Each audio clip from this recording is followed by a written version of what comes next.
কলগাছিয়াৰ খাৰবাল্লিত সাংবাদিক আমিৰ হুছেইনৰ নিৰ্বাচনী প্ৰচাৰ বৃহৎ ৰেলীত শ শ ৰাইজ ওলাই আহি নাচি বাগি বিচাৰিছে ভোট।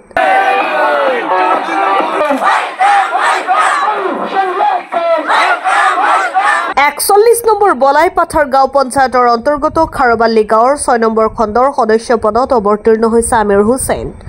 নিৰ্দলীয় প্ৰাৰ্থী আমিৰ হুছেইনৰ চশমাৰ ছবিত ভোট দিবলৈ ভোটাৰ ৰাইজক আহ্বান জনাইছে ওলাই অহা ৰাইজে। আজি দ্বিতীয় পৰ্যায়ৰ নিৰ্বাচনী প্ৰচাৰৰ অন্তিম দিন, ফলত প্ৰাৰ্থীসকলে বিভিন্ন কৌশল অৱলম্বন কৰি চলাইছে অন্তিম দিনৰ প্ৰচাৰ কাৰ্যসূচী।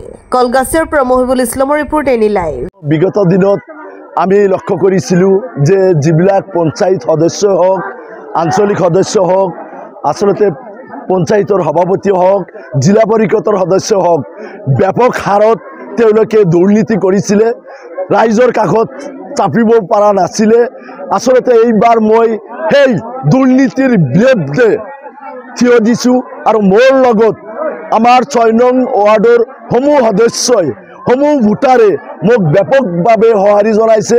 নিজৰ পকেটৰ পইচা দি মোক সহায় কৰিছে। ৪৭,০০০ টকা মোক এই পাব্লিকে দিছে ইলেকশ্যন খেলাৰ কাৰণে। মোৰ কিন্তু ইলেকশ্যন খেলাৰ কোনো মন নাছিলে। পাব্লিকে যিখিনি দিছিলে সেইখিনি দি মই নিৰ্বাচন প্ৰচাৰ চলাই আছোঁ। আপোনালোকে প্ৰত্যক্ষ কৰিছে, আচলতে হাজাৰ হাজাৰ মানুহ মোৰ কাৰণে ওলাই আহিছে।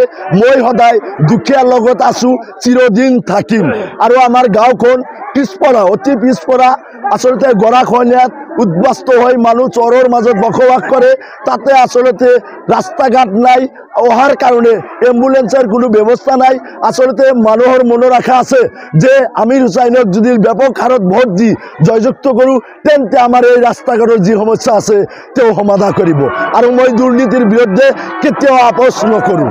শুভ সংবাদ, বৰপেটা চহৰৰ মেটুৱাকুচিত স্থাপন হৈছে এলেক্স ডায়েগনষ্টিক এণ্ড হাস্পাতাল। কম খৰচত উন্নত চিকিৎসাৰ বাবে আজি যোগাযোগ কৰক। অত্যাধুনিক পদ্ধতিৰে অভিজ্ঞ চিকিৎসকৰ দ্বাৰা প্ৰদান কৰা হয় উন্নত চিকিৎসা।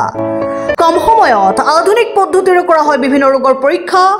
ইয়াত ECG, আল্ট্ৰাছনোগ্ৰাফি, সকলো ধৰণৰ ব্লাড টেষ্টৰ উপৰিও জটিল সকলো ধৰণৰ পৰীক্ষা কৰা হয়।